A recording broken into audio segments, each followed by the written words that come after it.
देश के विभिन्न कोनों से यहाँ केवड़िया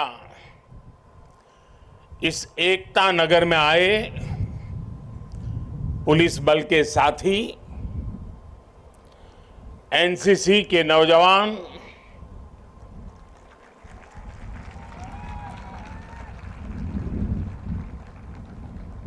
कला से जुड़े हुए सारे आर्टिस्ट, देश के विभिन्न हिस्सों में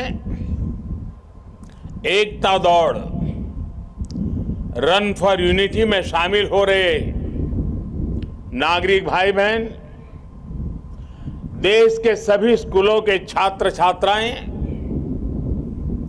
अन्य महानुभाव और सभी देशवासियों, मैं एकता नगर में हूं, पर मेरा मन मोरबी के पीड़ितों से जुड़ा हुआ है।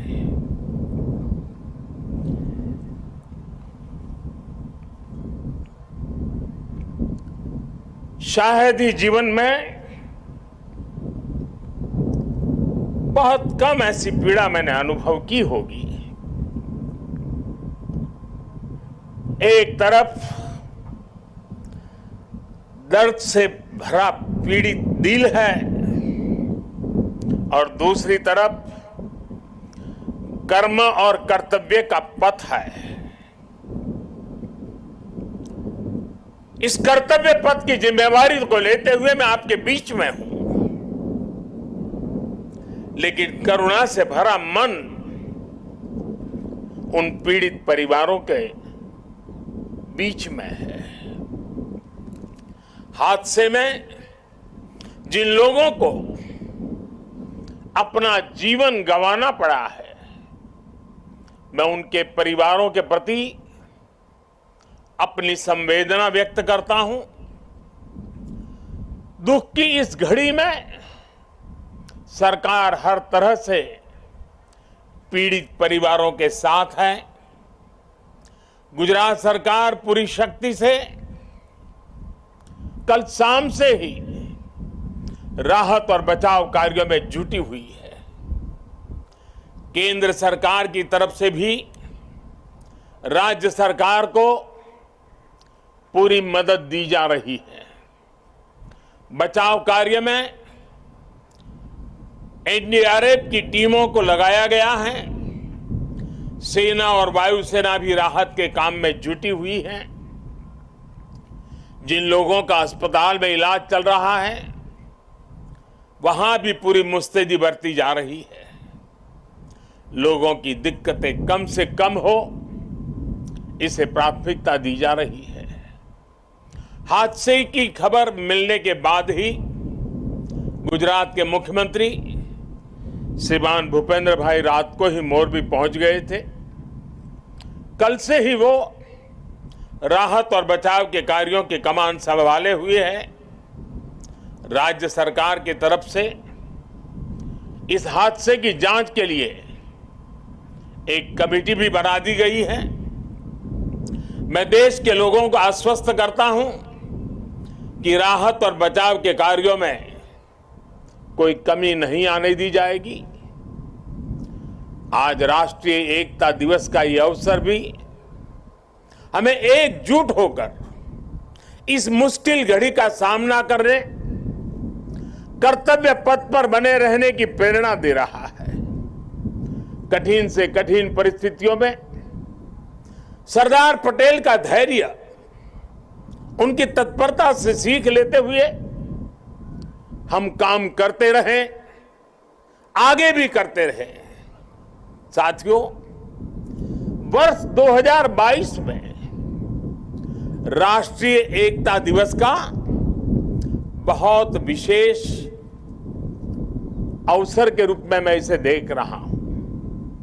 ये वो वर्ष है जब हमने अपनी आजादी के 75 वर्ष पूरे किए हैं। हम नए संकल्पों के साथ आगे बढ़ रहे हैं। आज एकता नगर में ये जो परेड हुई है, हमें इस बात का एहसास भी दिला रही है कि जब सब एक साथ चलते हैं, एक साथ आगे बढ़ते हैं, तो असंभव को भी संभव बनाया जा सकता है। आज यहां देश भर से आए हुए कुछ कलाकार सांस्कृतिक कार्यक्रम भी करने वाले थे, भारत के विविध नृत्यों को भी प्रदर्शित करने वाले थे, लेकिन कल की घटना इतनी दुखद थी कि आज के इस कार्यक्रम में से उस कार्यक्रम को हटा दिया गया। मैं उन सभी कलाकारों से उनके यहाँ तक आना, उन्होंने जो पिछले के दौरान मेहनत की है लेकिन आज उनको मौका नहीं मिला, मैं उनके दुख को समझ सकता हूं, लेकिन कुछ परिस्थितियां ऐसी हैं। साथियों, ये एकजुटता, ये अनुशासन परिवार, समाज, गांव, राज्य और देश हर स्तर पर आवश्यक है और इसके दर्शन आज हम देश के कोने कोने में कर भी रहे हैं। आज देश भर में 75,000 एकता दौड़, रन फॉर यूनिटी हो रही है। लाखों लोग जुड़ रहे हैं। देश का जन जन लौह पुरुष सरदार वल्लभ भाई पटेल की संकल्प शक्ति से प्रेरणा ले रहा है। आज देश का जन जन अमृत काल के पंच प्राणों को जागृत करने के लिए, राष्ट्र की एकता और अखंडता के लिए संकल्प ले रहा है। साथियों, राष्ट्रीय एकता दिवस ये अवसर केवड़िया एकता नगर की ये धरती और स्टैच्यू ऑफ यूनिटी हमें निरंतर ये एहसास दिलाते हैं कि आजादी के समय अगर भारत के पास सरदार पटेल जैसा नेतृत्व न होता तो क्या होता? क्या होता अगर 550 से ज्यादा रियासतें एकजुट नहीं हुई होती? क्या होता अगर हमारे ज्यादातर राजे रजवाड़े त्याग की पराकाष्ठा न दिखाते, मां भारती में आस्था न दिखाते? आज हम जैसा भारत देख रहे हैं, हम उसकी कल्पना भी नहीं कर सकते थे। एक कठिन कार्य, ये असंभव कार्य सिर्फ और सिर्फ सरदार पटेल ने ही सिद्ध किया। साथियों, सरदार साहब की जन्म जयंती और राष्ट्रीय एकता दिवस ये हमारे लिए केवल तारीख भर नहीं है, ये भारत के सांस्कृतिक सामर्थ्य का एक महापर्व भी है। भारत के लिए एकता कभी भी विवशता नहीं रही है। भारत के लिए एकता सदा सर्वदा विशेषता रही है।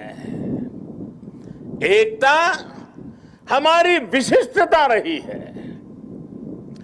एकता की भावना भारत के मानस में, हमारे अंतर्मन में कितनी रची बसी है, हमें अपनी इस खूबी का अक्सर एहसास नहीं होता है।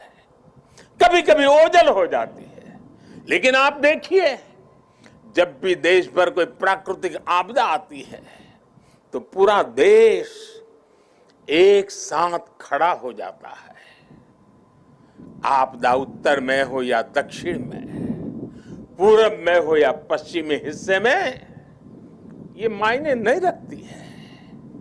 पूरा भारत एकजुट होकर सेवा, सहयोग और संवेदना के साथ खड़ा हो जाता है।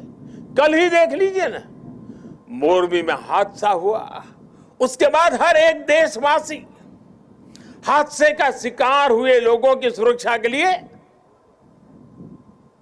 प्रार्थना कर रहा है।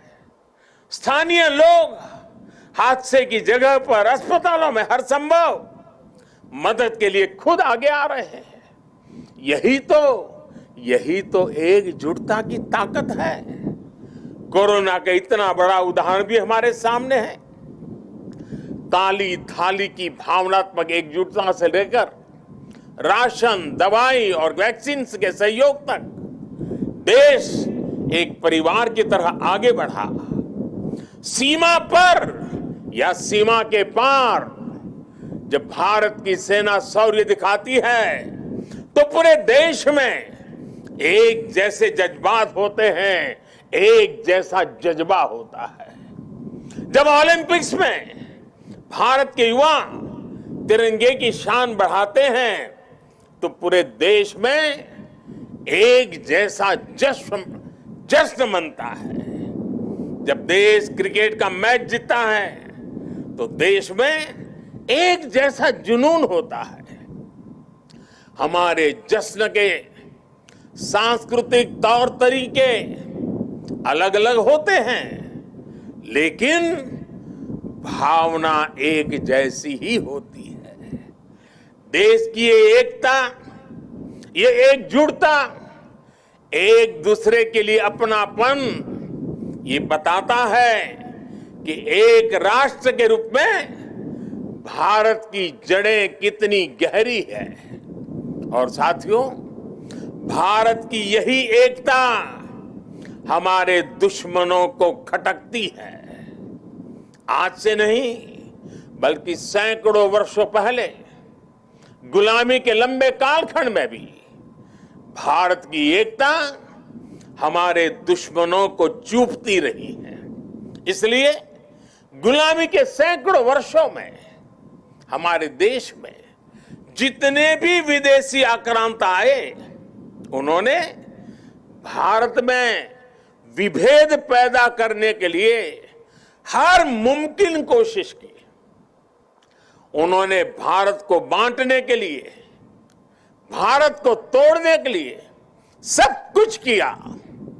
हम फिर भी उसका मुकाबला कर सके क्योंकि एकता का अमृत हमारे भीतर जीवंत धारा के रूप में बह रहा था।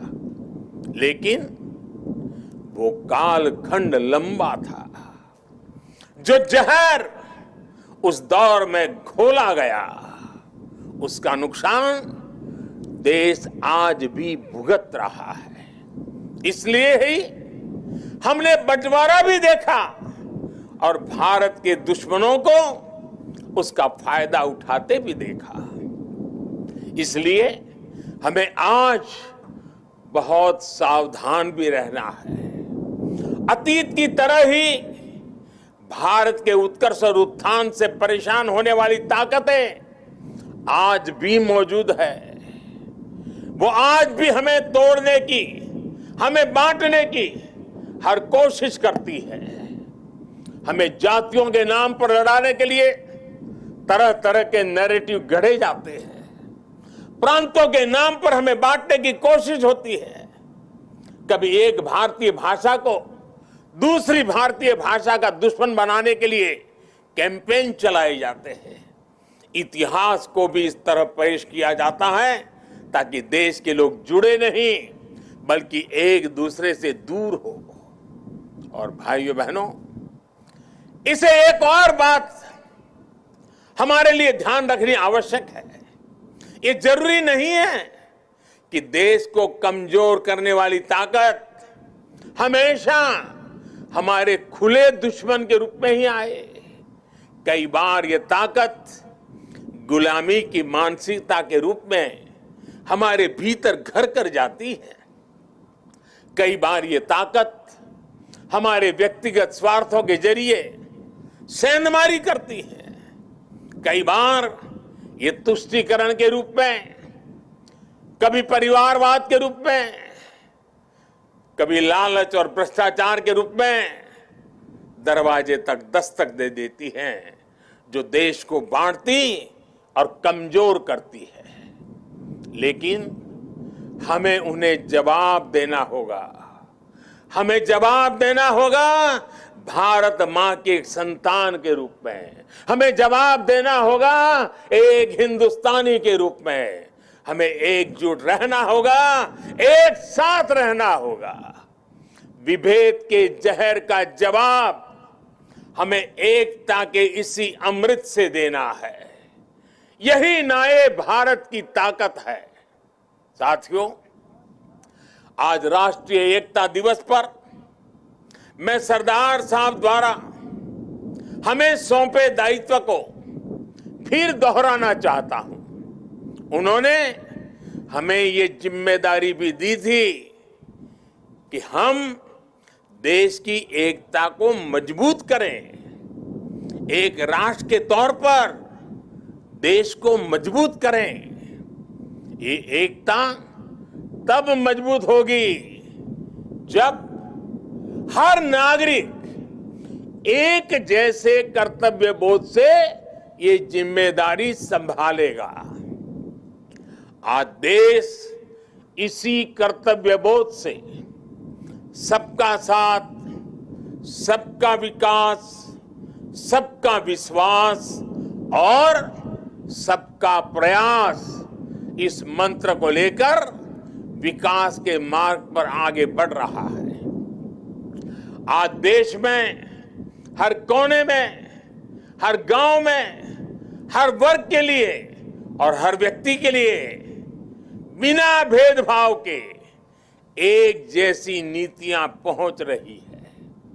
आज अगर गुजरात के सूरत में सामान्य मानवी को मुफ्त वैक्सीन लग रही है, तो अरुणाचल के सियांग में भी उतनी ही आसानी से मुफ्त वैक्सीन उपलब्ध है। आज अगर एम्स गोरखपुर में है, तो बिलासपुर, दरभंगा और गुवाहाटी और राजकोट समेत देश के दूसरे शहरों में भी है। आज एक और तमिलनाडु में डिफेंस कॉरिडोर बन रहा है, तो उत्तर प्रदेश में भी डिफेंस कॉरिडोर का काम तेजी से आगे बढ़ रहा है। आज नॉर्थ ईस्ट की किसी रसोई में खाना बन रहा हो या तमिलनाडु की किसी सम्मियल अरई में खाना बन रहा हो, भाषा भले अलग हो, भोजन भले अलग हो, लेकिन माताओं बहनों को धुएं से मुक्ति दिलाने वाला उज्ज्वला सिलेंडर हर जगह है। हमारी जो भी नीतियां हैं, सबकी नियत एक ही है, आखिरी पायदान पर खड़े व्यक्ति तक पहुंचना, उसे विकास की मुख्य धारा से जोड़ना। साथियों, हमारे देश के करोड़ों लोगों ने दशकों तक अपनी मौलिक जरूरतों के लिए भी लंबा इंतजार किया है। बुनियादी सुविधाओं के बीच की खाई जितनी कम होगी, उतनी ही एकता भी मजबूत होगी। इसलिए आज देश में सैचुरेशन के सिद्धांत पर काम हो रहा है। लक्ष्य ये कि हर योजना का लाभ हर लाभार्थी तक पहुंचे। इसलिए आज housing for all, digital connectivity for all, clean cooking for all, electricity for all, ऐसे अनेक अभियान चलाए जा रहे हैं। आज 100% नागरिकों तक पहुंचने का ये मिशन केवल एक जैसी सुविधाओं का ही मिशन नहीं है। ये मिशन एकजुट लक्ष्य, एकजुट विकास और एकजुट प्रयास का भी मिशन है। आज जीवन की मौलिक जरूरतों के लिए 100% कवरेज देश और संविधान में सामान्य मानवी के विश्वास का माध्यम बन रहा है।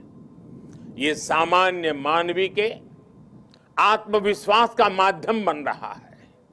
यही सरदार पटेल के भारत का विजन है, जिसमें हर भारतवासी के लिए समान अवसर होंगे, समानता की भावना होगी। आज देश उस विजन को साकार होते देख रहा है।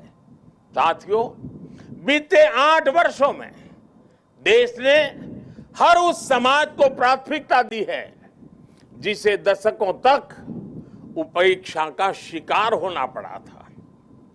इसलिए देश ने आदिवासी के गौरव को याद करने के लिए जनजातीय गौरव दिवस मनाने की परंपरा शुरू की। देश के कई राज्यों में आदिवासी स्वातंत्र संग्राम में उनकी भूमिका, उसको लेकर के म्यूजियम भी बनाए जा रहे हैं। कल मैं यहां मानगढ़ जाने वाला हूं, उसके बाद मैं जामुगोड़ा भी जाऊंगा। मेरा देशवासियों से आग्रह है कि मानगढ़ धाम और जामुगोड़ा के इतिहास को भी जरूर जानें। विदेशी आक्रांतों द्वारा किए गए कितने ही नरसंहारों का सामना करते हुए हमें आजादी मिली है। आज की युवा पीढ़ी को ये भी सब जानना बहुत आवश्यक है, तभी हम आजादी की कीमत भी समझ पाएंगे, एकजुटता की कीमत भी जान पाएंगे। साथियों, हमारे यहां कहा भी गया है, ऐक्यम बलम समाजस्य तद्भावे स दुर्बलः तस्मात् ऐक्यम प्रशंसन्ति दृढ़म राष्ट्र हितैषिण। अर्थात किसी भी समाज की ताकत उसकी एकता होती है।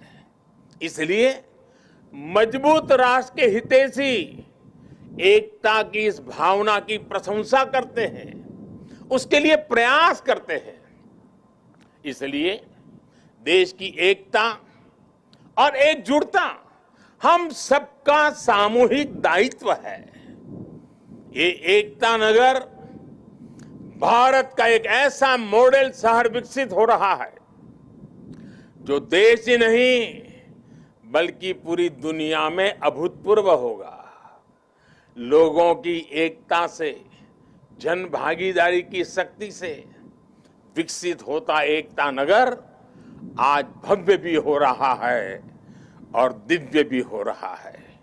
स्टैच्यू ऑफ यूनिटी के रूप में दुनिया की सबसे विशाल प्रतिमा की प्रेरणा हमारे बीच में है। भविष्य में एकता नगर भारत का एक ऐसा शहर बनने जा रहा है जो अभूतपूर्व भी होगा और विश्वसनीय भी होगा। जब देश में पर्यावरण की रक्षा के लिए किसी मॉडल शहर की बात होगी, एकता नगर का नाम आएगा। जब देश में बिजली बचाने के वाले एलईडी प्रकाशित किसी मॉडल शहर की बात होगी, सबसे पहले एकता नगर का नाम आएगा। जब देश में सोलर पावर से चलने वाले क्लीन ट्रांसपोर्ट सिस्टम की बात आएगी, तो सबसे पहले एकता नगर का नाम आएगा।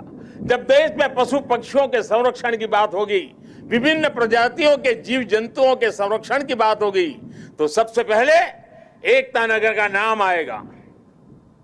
कल ही मुझे यहां मियावाकी फॉरेस्ट और मेज गार्डन का लोकार्पण करने का अवसर मिला है।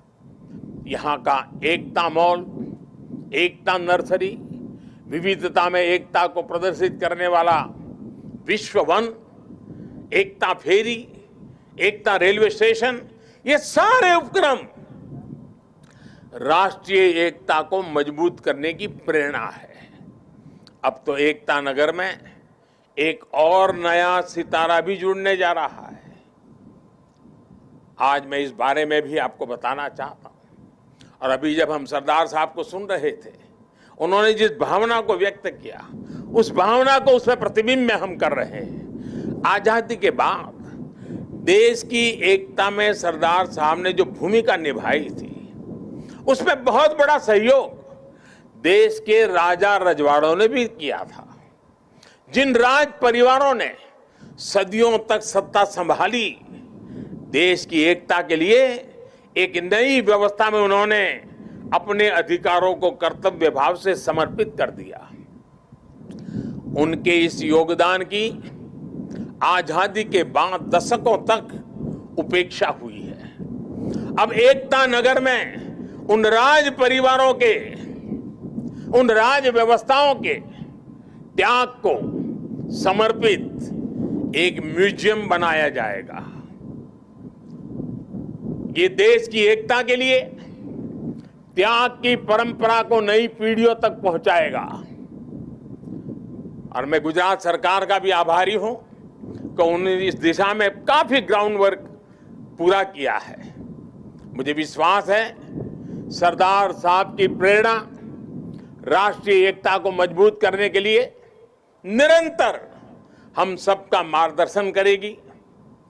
हम सब मिलकर सशक्त भारत का सपना पूरा करेंगे।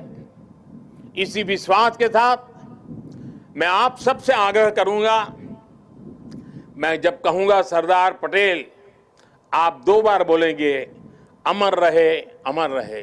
सरदार पटेल, सरदार पटेल,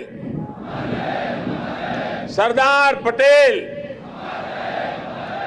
भारत माता की, भारत माता की, भारत माता की। बहुत बहुत धन्यवाद।